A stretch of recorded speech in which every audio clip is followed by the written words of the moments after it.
अब हम 7वें श्लोक को देखते हैं। चलिए देखते हैं। इसमें कहा गया है कि रक्षिता स्वस्य धर्मस्य स्वजनस्य च रक्षिता, यानी कि राम अपने धर्म के रक्षक, स्व यहाँ बताया अपने, स्व माने अपने होता है, अपने धर्म से धर्म के रक्षक और स्वजनस्य च रक्षिता, च माने और अपने परिजनों की रक्षा करने वाले हैं।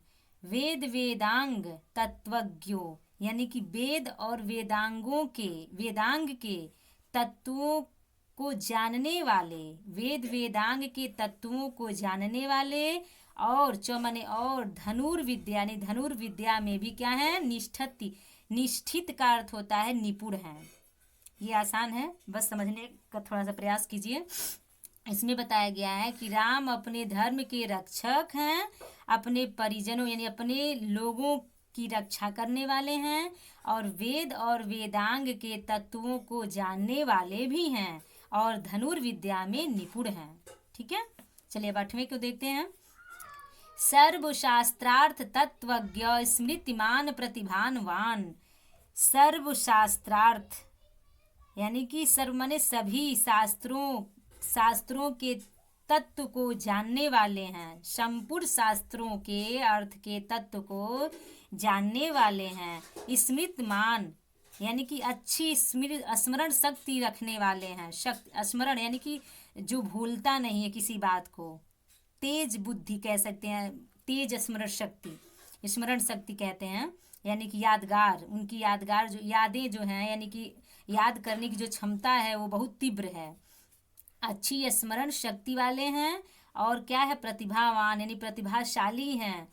सर्वलोक प्रिय, सर्व माने सभी, लोक माने संसार, प्रिय माने प्रिय हैं, यानी संपूर्ण संसार के प्रिय हैं। साधु और दीन आत्मा, यानी कि सज्जन और दीन आत्मा, यानी कि जो गरीब व्यक्ति हैं। स्वतंत्र विचार वाले चतुर हैं। कहने का तात्पर्य ये है कि संपूर्ण संसार के प्रिय हैं। सज्जन, साधु का अर्थ होता है सज्जन आत्मा वाले हैं, और स्वतंत्र विचार, विचक्षण का अर्थ होता है स्वतंत्र विचार रखने वाले चतुर हैं, चालाक हैं। पूरे अर्थ को देखिए।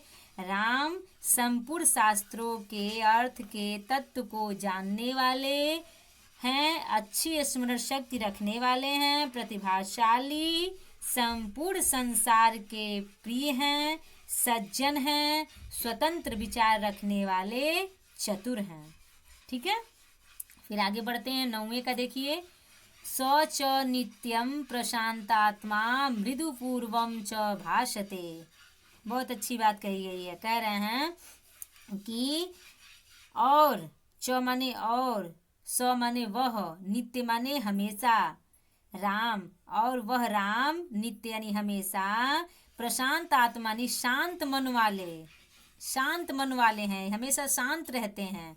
मृदु पूर्वम, मृदु माने कोमल होता है, मृदुभाषी कह सकते हो, भाषते माने भाषी, मृदु यानी कोमल, मधुर बोलने वाले, कोमल और मृदुल, कोमल और मीठा दोनों होता है मृदु का तात्पर्य। तो यहाँ मीठे वाणियों से मतलब है, और वो मीठी वाणियों वाले हैं, मीठा बोलने वाले हैं।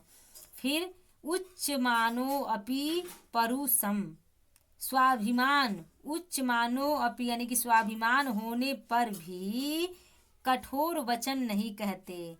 नर उत्तम प्रतिपद्यते, नरों में उत्तम होते हुए भी वह कभी कठोर वचन नहीं कहते। ठीक है, तो फिर एक बार पूरे अर्थ को देख लीजिए। इसमें कहा गया है कि वह राम नित्य यानी हमेशा शांत मन वाले, मृदुभाषी यानी कि मीठे वचन बोलने वाले, और स्वाभिमानी होने पर भी कभी कठोर वचन नहीं कहते। ठीक है, अब चलिए 10वें का देखिए। कदाचित उपकारेण कृत अनेकेन तुष्यति। कदाचित माने होता है कभी, कभी कह सकते हैं, कोई भी कह सकते हैं। तो यहाँ कहा गया है कि यदि कोई एक ही उपकार कर देता है तो कदाचित उपकारेण, यानी कि यदि कभी कोई एक ही उपकार कर देता है तो कृत कृतेन अकेन, उसी से संतुष्ट हो जाते हैं। तुष्यति माने संतुष्ट हो जाते हैं, यानी कि उसके उपकार से वो संतुष्ट हो जाते हैं, एक ही उपकार से संतुष्ट हो जाते हैं। न अस्मृत्यपकाराणाम, यानी कि आत्मशक्ति के कारण अपनी यानी कि अपनी आत्मशक्ति के कारण किसी के द्वारा किए गए 100 अपकारों, शत माने होता है सैकड़ों, यानी 100 अप्यात्म शक्यत्या, यानी कि उसके 100 बुरे कार्यों को भी वो याद नहीं करते। अपकार का अर्थ होता है बुरा कर्म और उपकार का अर्थ होता है दूसरे का सहयोग करना। उपकार अपकार एक दूसरे का विलोम शब्द है। तो यहाँ कहा गया यदि कभी कोई एक ही उपकार कर देता है तो उसी से संतुष्ट हो जाते हैं। कौन? श्री राम। अपनी आत्मशक्ति के कारण किसी के द्वारा किए गए 100 अपकारों यानी 100 बुरे कर्मों को भी वो याद नहीं करते, यानी कि माफ कर देते हैं। ठीक है, अब हम 11वें का देखते हैं। सर्व विद्या व्रत स्नातो यथावत सांग वेदवित, अमोघ क्रोध हर्षश्च त्याग संयम कालवित। ठीक है, अब इसमें बताया गया है कि श्री राम सर्व विद्या व्रत स्नातो, यानी सभी विद्याओं में पारंगत हैं, यानी कि जानकार है। पारंगत मतलब होता है जानकार। यथावत उसी प्रकार, किस प्रकार?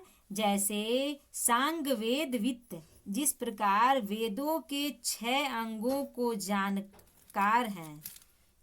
सांग वेद वेद कितने प्रकार के होते हैं? 6 प्रकार के होते हैं। 6 प्रकार के जो वेद हैं, जिस प्रकार 6 प्रकार के वेदों को जानकार लोग होते हैं, उसी प्रकार सभी विद्याओं में पारंगत हैं। कौन? श्री राम। फिर कहा गया है अमोघ क्रोध हर्षश्च, यानी कि उनका क्रोध और हर्ष, गुस्सा और प्रसन्नता, खुशी और दुख, यानी उनका क्रोध और प्रसन्नता निष्फल न होने वाला है। त्याग संयम कालवित, वे त्याग और संयम के समय को जानने वाले हैं।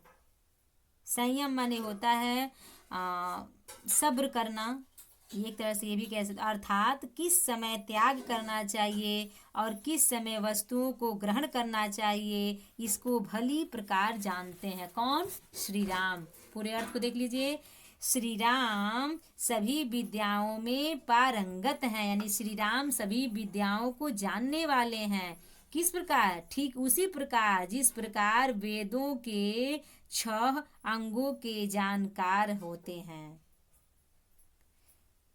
श्री राम सभी विद्याओं में पारंगत हैं, उसी प्रकार वेदों के 6 अंगों के जानकार हैं। उनका क्रोध और हर्ष निष्फल न होने वाला है।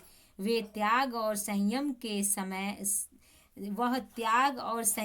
समय को जानने वाले हैं, अर्थात किस समय त्याग करना चाहिए और किस समय वस्तुओं का संग्रह करना चाहिए, इसको भली प्रकार जानते हैं। तो आज आपका ये पाठ समाप्त हो गया, द्वितीय पाठ समाप्त हो गया। अब हम आगे बढ़ते हैं।